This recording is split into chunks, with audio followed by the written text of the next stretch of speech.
കഴിഞ്ഞ ദിവസം ഒരു ചേച്ചി പറയണം, ഇത്തവണ ഞാൻ ശക്തമായ തീരുമാനം എടുത്താണ്.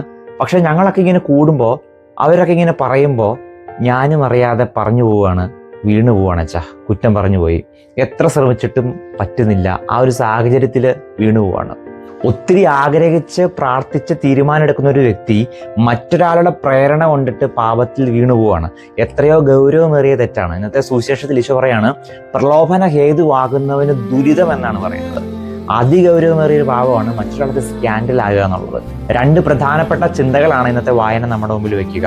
ഒന്നാമതായിട്ട്, മറ്റൊരാൾക്ക് എൻ്റെ പ്രവൃത്തി, പെരുമാറ്റം, എൻ്റെ വസ്ത്രധാരണം പോലും അത് പാപത്തിന് കാരണമാകുന്നുണ്ടോ, തെറ്റായൊരു ചിന്തയ്ക്ക് കാരണമാകുന്നുണ്ടോ ഞാനെന്നൊരു വ്യക്തി. കാരണം എന്താണ്, നമ്മളൊരു മനുഷ്യനെ മാരകായുധങ്ങൾ വെച്ച് ഉപദ്രവിച്ചാൽ പോലും അവന് ശരീരത്തിനാണ് കേടുകൾ സംഭവിക്കുക. പക്ഷേ ഒരു പാപത്തിലേക്ക് മറ്റൊരാളെ നമ്മൾ നയിക്കുമ്പോൾ അവൻ്റെ ആത്മാവിനെയാണ് നമ്മൾ നശിപ്പിക്കുന്നത്. അതുകൊണ്ടല്ലേ ഈശോ പറയുന്നത്, എൻ്റെ കണ്ണ്, കൈയൊക്കെ നിനക്ക് പാപത്തിന് കാരണമാകുവാണെങ്കിൽ വെട്ടിമാറ്റുക എന്നൊക്കെ പറയുമ്പോൾ അത്രമാത്രം നീ ഇതിൻ്റെ ഗൗരവത്തോടെ കാണണം എന്നുള്ളതാണ്.